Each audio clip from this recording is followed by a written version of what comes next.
Tolong diperhatiin ya. Tolong diperhatiin. Udah aku mulai.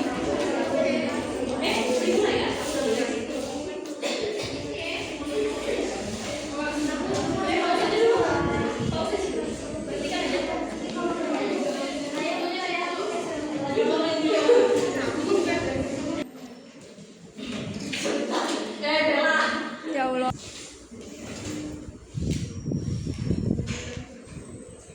Baik, selamat pagi teman-teman. Selamat pagi. Di sini kelompok 3 mempresentasikan materi tentang daftar pusaka. Sebelumnya, perkenalkan nama saya Monica Jalin. Di sini saya akan menjadi moderator.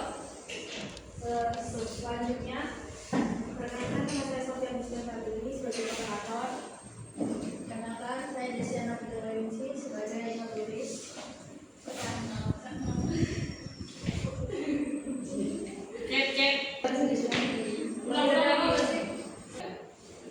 Perkenalkan nama saya Dede Syaira Albidin sebagai pemateri. Perkenalkan nama saya Dita Sarina sebagai pemateri. Saya Dina Nahas sebagai pemateri. Saya Ega Pradesita sebagai pemateri.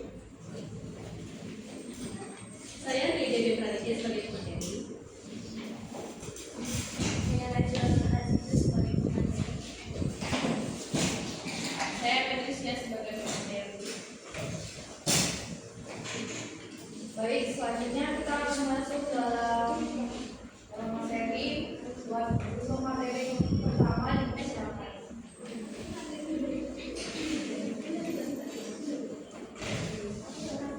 Yang pertama adalah latar belakang. Memahami pentingnya daftar pustaka dalam karya tulis ilmiah. Daftar pustaka adalah referensi yang digunakan untuk mengakui sumber informasi yang digunakan dalam karya tulis. Pentingnya daftar pustaka terdapat pada fungsinya untuk memberikan kredit kepada penulis asli, membantu pembaca menemukan sumber tersebut, dan menjaga integritas akademik. Penulisan yang benar dan rapi sangat diperlukan untuk menciptakan karya yang kredibel. Tujuan pembelajaran.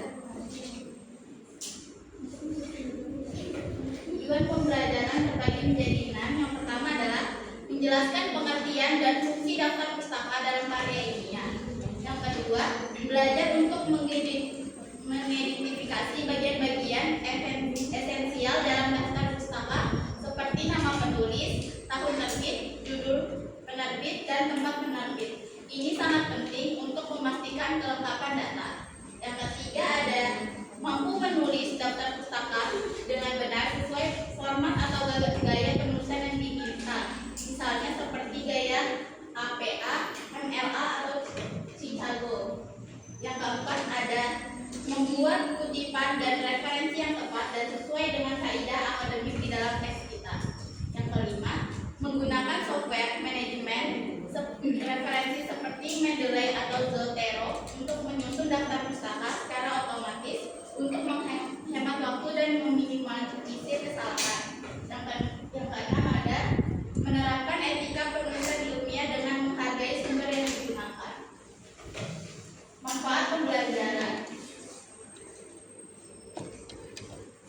Manfaat pembelajaran terbagi menjadi 3, yaitu yang pertama ada memahami pentingnya etika akademik agar kita tahu cara menghindari plagiarisme melalui pencantuman sumber secara benar untuk melindungi karya kita.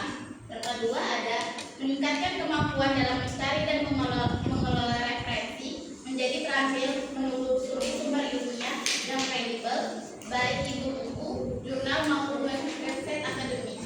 Yang ketiga yaitu mengembangkan keterampilan menulis karya ilmiah. Pengetahuan tentang daftar pustaka dan kutipan adalah keterampilan dasar yang akan membantu secara signifikan dalam menulis makalah, laporan penelitian, skripsi atau karya ilmiah lainnya yang sesuai dengan standar akademik. Yang berikut yaitu fungsi utama daftar pustaka.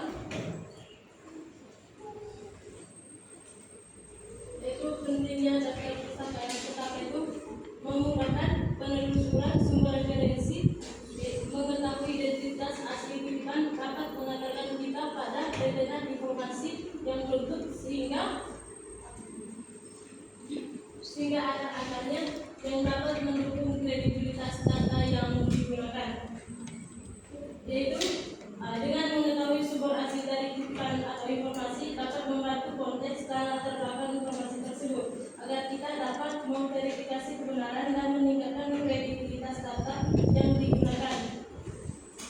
Yang berikut itu kita dapat mengidentifikasi kredibilitas penulis seperti latar belakang penulis dan pengalaman penulis dalam menulis sebuah tulisan. Yang berikut itu mengidentifikasi tujuan penulis seperti apa tujuan penulis menulis buku tersebut, apakah bersifat menghibur atau memberikan informasi kepada para pembaca.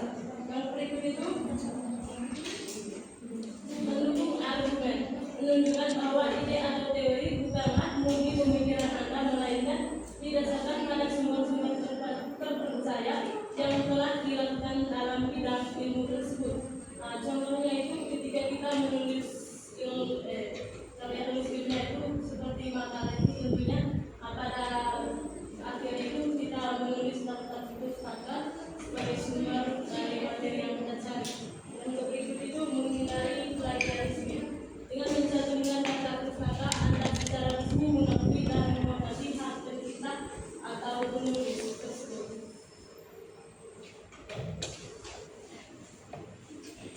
Yang berikut adapun tujuan daftar pustaka yaitu mempelajari sumber informasi dan memberikan penghargaan kepada penulis asli. Penulis daftar pustaka yang baik menghargai sumber yang digunakan dalam karya ilmiah. Hal ini penting untuk memberikan kredit kepada penulis asli dan membantu pembaca menemukan informasi lebih lanjut dengan mengikuti aturan penulis yang benar. Kita juga dapat menghindari plagiarisme yang merugikan. Lanjut. Yang pertama itu menghindari plagiarisme dan memperkuat argumen. Adapun 90% cendekiawan, maksud dari 90% cendekiawan itu orang yang berpendidikan tinggi sering menulis karya ilmiah, selalu membuat daftar pustaka dengan benar. Artinya mereka tahu cara mencantumkan sumber-sumber yang mereka pakai dalam kitab. Yang kedua itu 75% individu, maksud dari 75% individu hanya 75% dari individu yang menunjukkan penghargaan terhadap sumber informasi yang mereka gunakan. Yang terakhir 60% peneliti, yaitu maksudnya adalah kebanyakan peneliti sering menemukan masalah dalam daftar pustaka melalui dari adanya kesalahan kutipan atau bahkan sumber yang tidak tepat. Adapun akibat salah penulisan daftar pustaka itu dapat mengakibatkan kesalahan fatal. Kesalahan penulisan dapat menyebabkan kebingungan dan kredibilitas yang hilang. Berikutnya bagian umum, memahami komponen dasar dalam penulisan daftar pustaka. Dalam penulisan daftar pustaka terdapat beberapa komponen standar yang harus diperhatikan.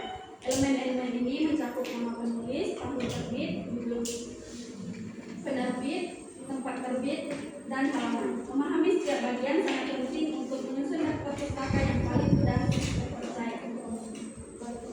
Selanjutnya, elemen umum dalam daftar pustaka. Yang pertama, nama penulis. Nama penulis merupakan elemen pertama dituliskan sebagai bentuk apresiasi terhadap dedikasi karyanya. Yang kedua, tahun terbit.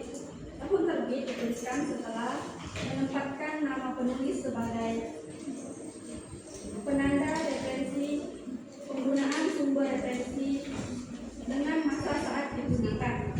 Selanjutnya, judul. Judul buku dituliskan setelah tahun diterbitkannya sumber referensi yang dikutip. Penerbit. Penerbit merupakan elemen yang dituliskan setelah judul buku. Letak penerbit tampak pada halaman identifikasi. Nah, kreasi komponen sumber. Menggambarkan berbagai jenis sumber yang berbeda dalam penulisan daftar pustaka.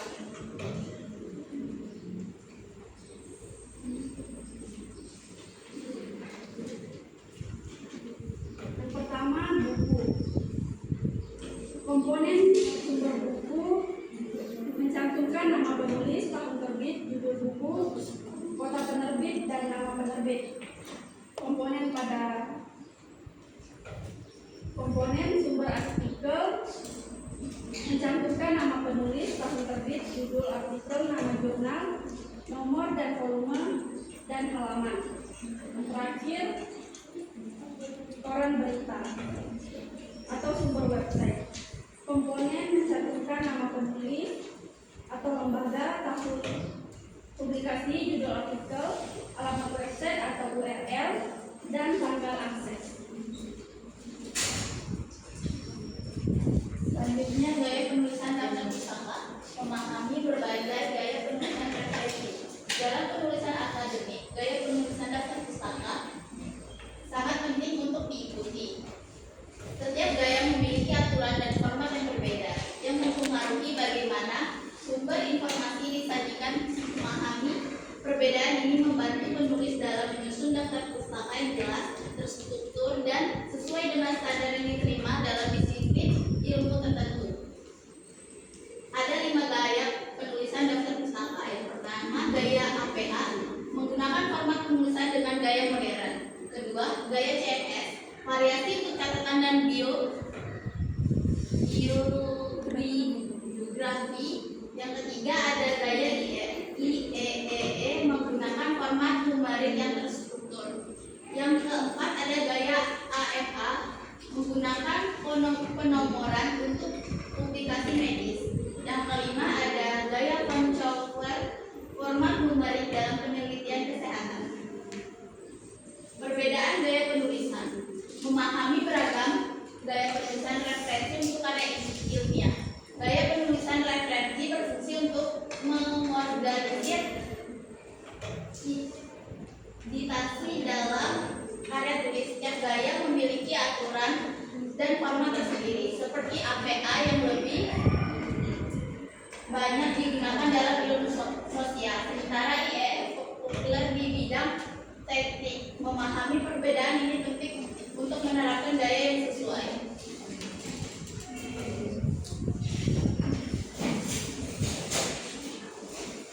Oke, baik, selanjutnya ada gaya penulisan apa?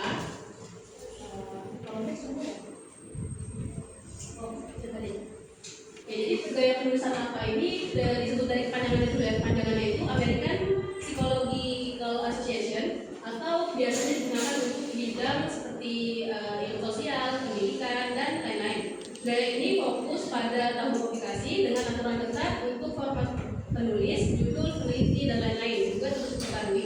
Sekarang gaya penulisan apa ini ada di edisi ke-7. Nah, apa perbedaan dari edisi ke-7 dan edisi sebelumnya? Salah satunya bisa dilihat dari cara penulisan nama penulis. Pada edisi ke-6 perlu menyebutkan penulis terlebih dahulu, baru bisa menggunakan singkatan kayak misalnya penulisnya lebih dari 7. Nah, di edisi ke-6 itu perlu menyebutkan penulis terlebih dahulu, baru boleh menggunakan singkatan yang disebut et al. Setelahnya bila penulis berjumlah lebih banyak dari itu. Lalu pada edisi 7 cukup menyebutkan 2-3 penulis saja, baru boleh sudah bisa menggunakan et al. Setelahnya. Lalu ciri khas utama apa style? Yang pertama, penulisan nama depan dan nama tengah itu menggunakan inisial. Yang digunakan itu nama belakangnya. Jadi yang pertama itu nama belakang, baru nama depan dan tengahnya disingkat kayak inisialnya A atau B. Nama penulis yang sama diurutkan sesuai dengan tahun yang paling lama, dan daftar pustaka diurutkan berdasarkan huruf alfabet. Nah, dari yang sudah saya sebutkan tadi ada fun fact yang menarik ini. Kan yang kita tahu kalau gaya penulisan itu, kalau misalnya kita sudah susun di dalam makalah misalnya, itu kan pasti harus diurutkan kembali sesuai abjad. Nah, ternyata nggak semua daftar pustaka itu perlu diurutkan berdasarkan abjad. Salah satu contoh gaya penulisan yang tidak menggunakan urutan abjad adalah high triple T style. Untuk penjelasan lebih lengkap mengenai di triple T style ini akan kita bahas nanti. Lalu style yang menggunakan urutan abjad di dalamnya itu bisa misalnya MLA style, Chicago style, ASA style, dan Harvard style. Lalu ciri khas utama apa style? Selanjutnya penekanan pada tanggal. Tahun publikasi sangat penting dalam kutipan dan daftar pustaka menunjukkan seberapa baru informasi itu. Nah, khusus dalam gaya tulisan apa ini, kita harus mencari sumber yang terbaru. Misalnya dari dalam kutipan sehari-hari ini, kita akan sering mendapati sebuah syarat sumber seperti syarat yang diberikan dosen. Misalnya disuruh cari sumber untuk makalah ini dalam kurun waktu 3 sampai 5 tahun ke belakang. Berarti kalau misalnya sekarang tahun 2025 disuruh 3 tahun ke belakang. Jadi data sumber tahun yang kita harus cari itu sampai 2022 aja. Kalau misalnya 5 tahun ke belakang berarti 2020 contohnya. Gitu. Lalu seperti yang sudah disebutkan sebelumnya, penggunaan atas tadi ini digunakan pada bidang pendidikan, psikologi, sosial, dan sains. Contoh, struktur daftar pustaka itu bisa dilihat dari kalau misalnya referensi buku ditulis dengan format ini. Kalau referensi buku ditulis dengan format nama akhir penulis, nama awal, nama tengah ini disingkat, lalu tahun. Ini contohnya Setiawan. Ini Setiawan nama akhir TH, ini nama awal, tahun, baru judul. Lalu untuk referensi artikel jurnal bisa ditulis dengan format nama akhir, nama awal tengahnya disingkat, tahun, judul, nama jurnal, volume, halaman awal, halaman akhir, ini contohnya.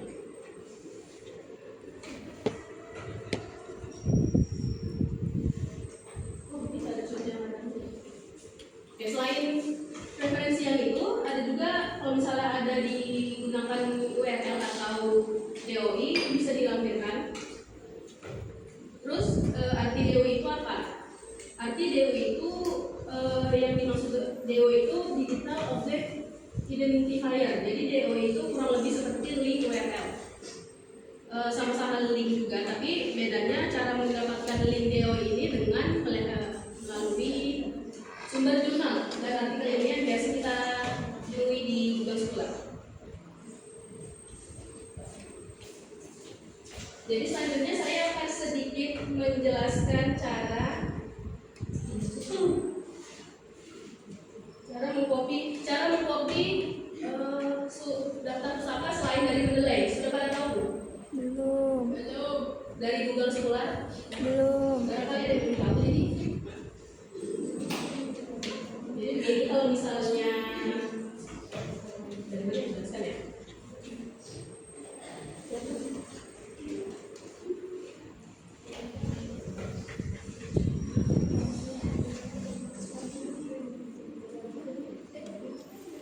Oke, jadi misalnya dari sini aja. Kita buka PDF dulu ya. PDF dari sumber yang kita sudah cari.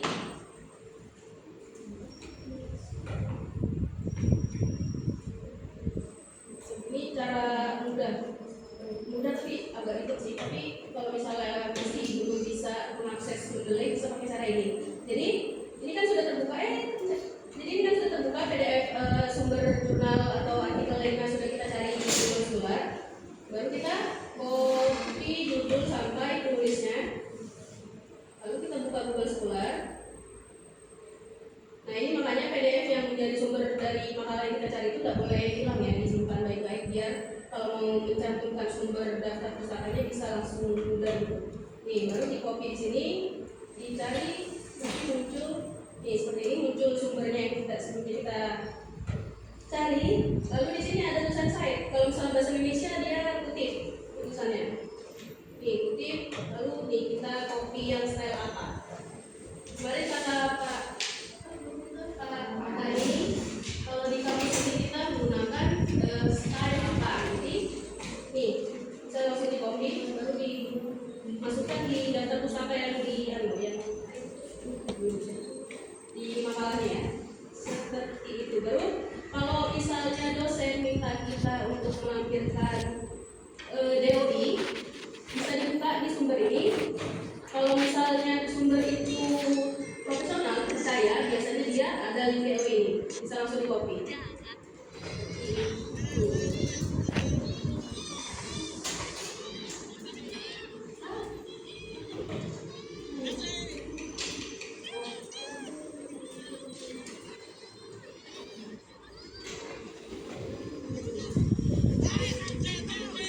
Jadi ya kalau cara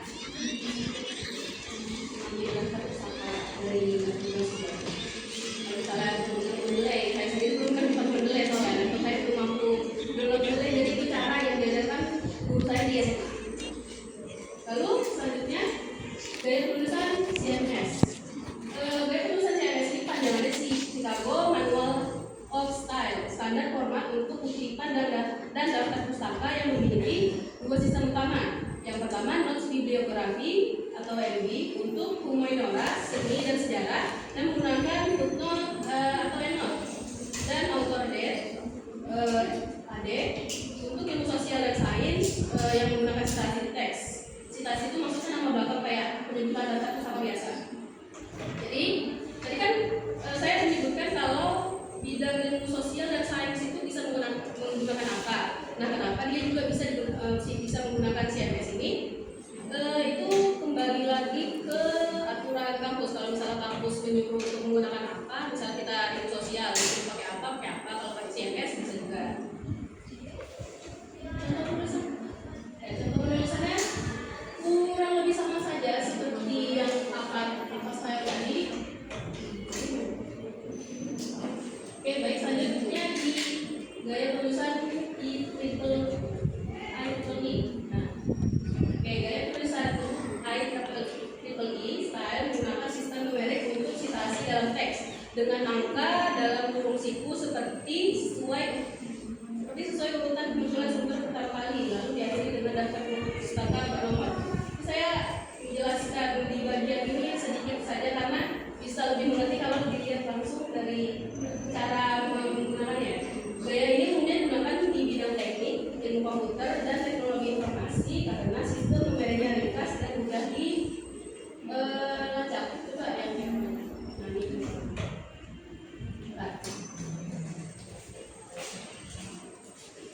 Jadi di sini ada juga saya mau melihatkan. Sebenarnya kita nggak pakai styling ya, tapi biar sekedar tahu.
diskusi kesimpulan.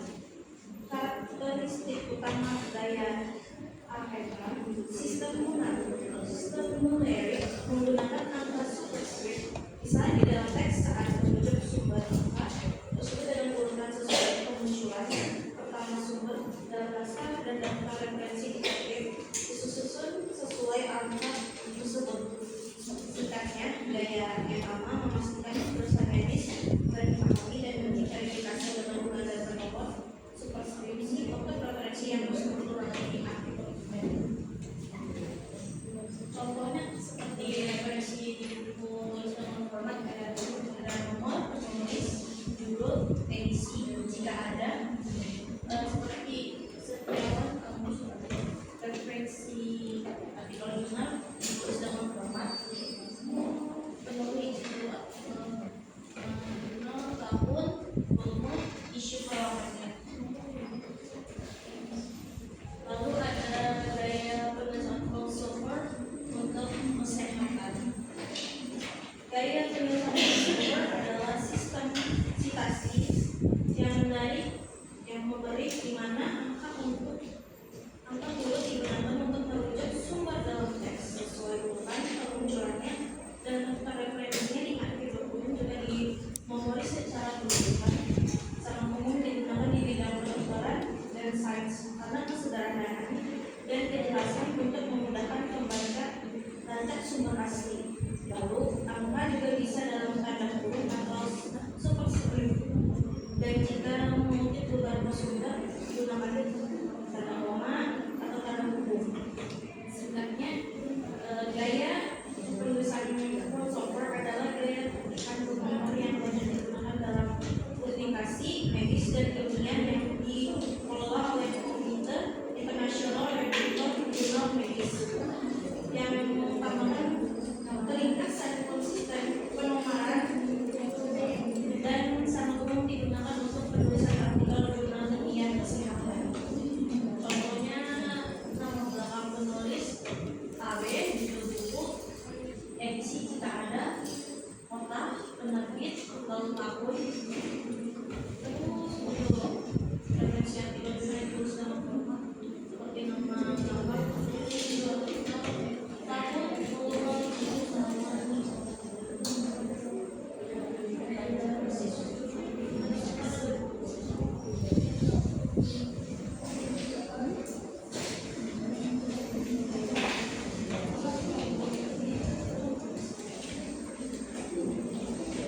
Baik, kemudian berikutnya software manajemen referensi yang efisien. Di sini saya akan menjelaskan sedikit mengenal software manajemen. Menyusun daftar pusaka manual seringkali bermasalah dan memakan waktu. Solusinya adalah menggunakan software manajemen referensi. Microsoft Word memiliki fitur referensi dengan berbagai pilihan format, MLH, APA, dan lain-lain. Namun tidak bisa mencari dan menyimpan data dari internet secara langsung. Kemudian software eksternal seperti EndNote, Zotero, dan Mendeley dapat dikawinkan dengan Word untuk memudahkan pembuatan citasi dan pengolahan referensi dari internet. Kemudian fitur utama software EndNote, deskripsi perangkat lunak manajemen referensi berbayar dari Docs, Tools. Kemudian fungsi memudahkan pengolahan referensi, keterangan akses penuh memerlukan biaya. Kemudian Zotero, deskripsi aplikasi manajemen referensi gratis yang dikembangkan oleh Roy Westwick Center for History and Media.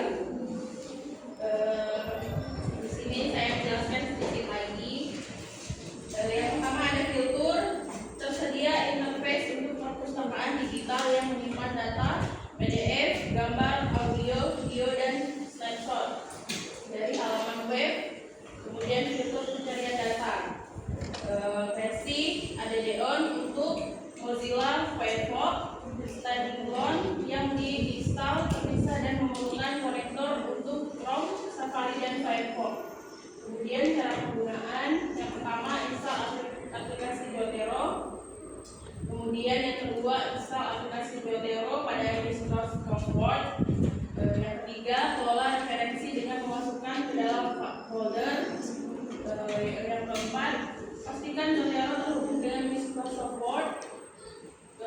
Kemudian yang kelima, setelah koneksi menu Zotero akan muncul di menu bar Microsoft Word.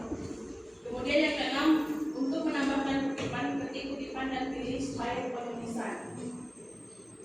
Yang terakhir, Mendeley, deskripsi aplikasi manajemen referensi gratis dari Elsevier. Kemudian fungsi pengelolaan dan pencarian data penelitian. Kemudian penggunaan memudahkan penyusunan daftar pusaka jika disinkronkan dengan Microsoft Word. Di sini cara penggunaannya yang pertama untuk aplikasi Mendeley, kemudian yang kedua lakukan registrasi dengan memasukkan email dan data diri. Kemudian yang ketiga klik registrasi. Yang keempat buka Mendeley, buat folder dan memasukkan referensi, buku, artikel dan lain-lain melalui ADB files secara manual, file PDF, link dan lain-lain. Kemudian yang kelima, lakukan manajemen referensi dengan membuat folder. Yang keenam, setelah menggunakan Mendeley ke Microsoft Word, Mendeley akan muncul di menu referensi. Kemudian yang terakhir, pilih model atau gaya penulisan pada menu kita style, pilih, kemudian insert background untuk memasukkan situasi dan bentuk bibliografi agar daftar pusaka muncul dan terhubung langsung dengan institusi. Terima kasih. Baik, sekarang kita masuk dalam sesi tanya jawab. Mungkin ada dari teman-teman yang dari beberapa kami kurang jelas yang ingin ditanyakan, silakan. Kami akan membuka dua sesi tanya jawab. Waktu ini silakan.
Misalnya, dalam teks daftar pustaka itu tertulis menurut Smith 2020, tetapi dalam daftar pustaka tidak ada referensi dari Smith 2020. Nah, itu mungkin solusi yang dapat dilakukan itu gimana?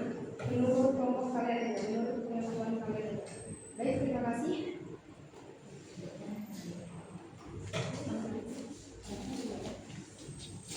Baik, masih diberi satu kesempatan untuk pertanyaan.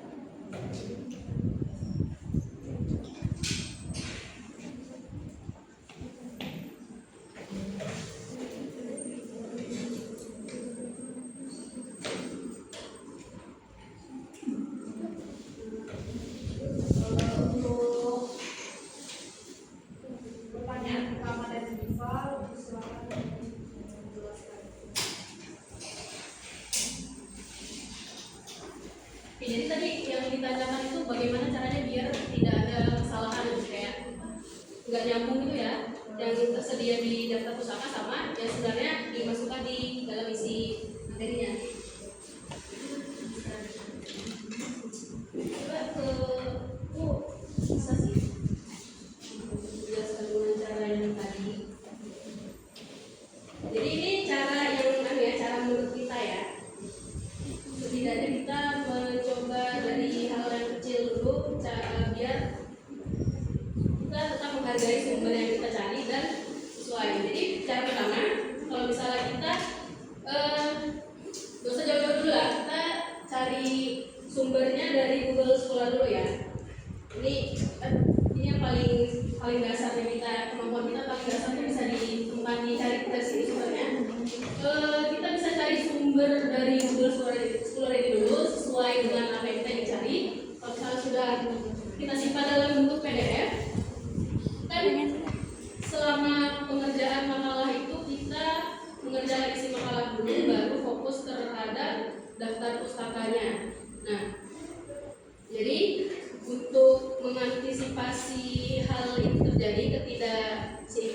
ketidaknyambungan ya.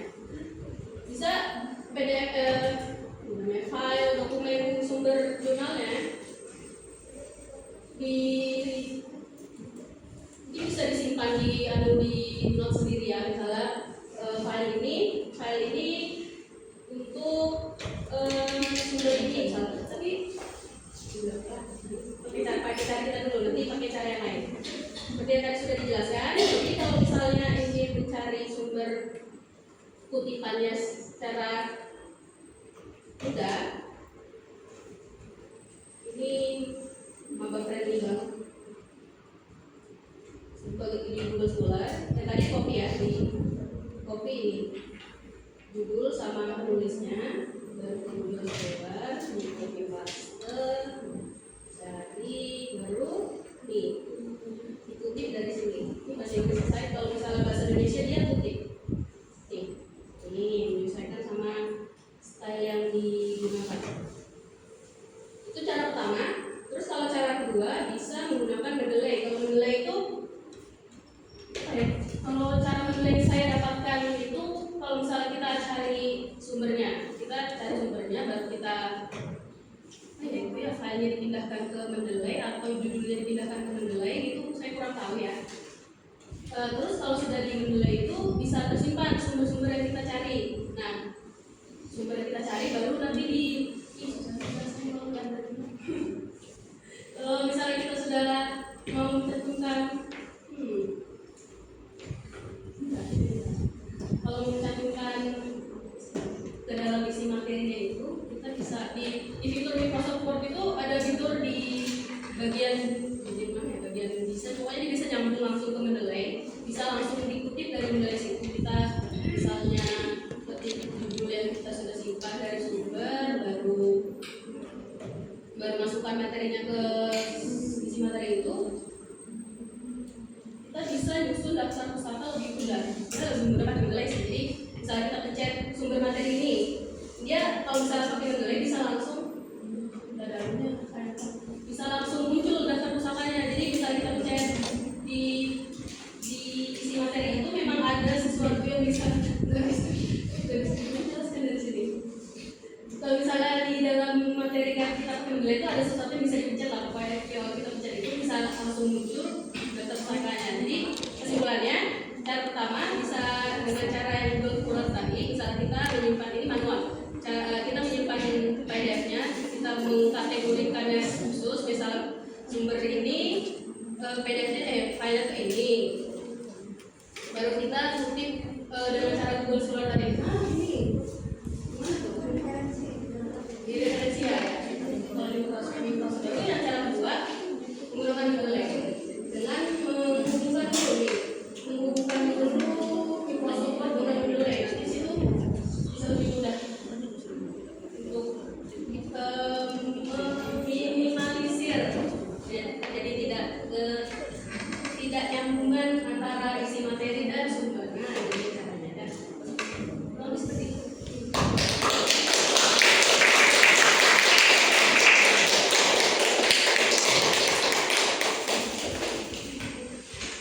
Baik, masih ada satu pertanyaan lagi. Mungkin ada yang ditanyakan lagi.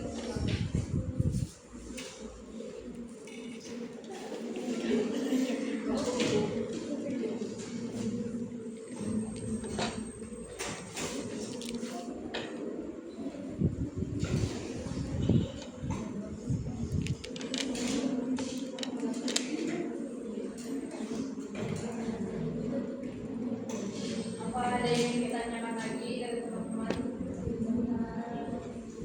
Ya, baik. Di atas. Baik, kesimpulan dari materi kami pada pagi hari ini yaitu daftar pustaka adalah daftar sumber referensi dalam karya akademik untuk memberikan kredit, menghindari pluralisme dan membangun kreativitas elemen yang meliputi nama penulis, judul, tahun, penerbit, dan lokasi dengan gaya penulisan seperti APA,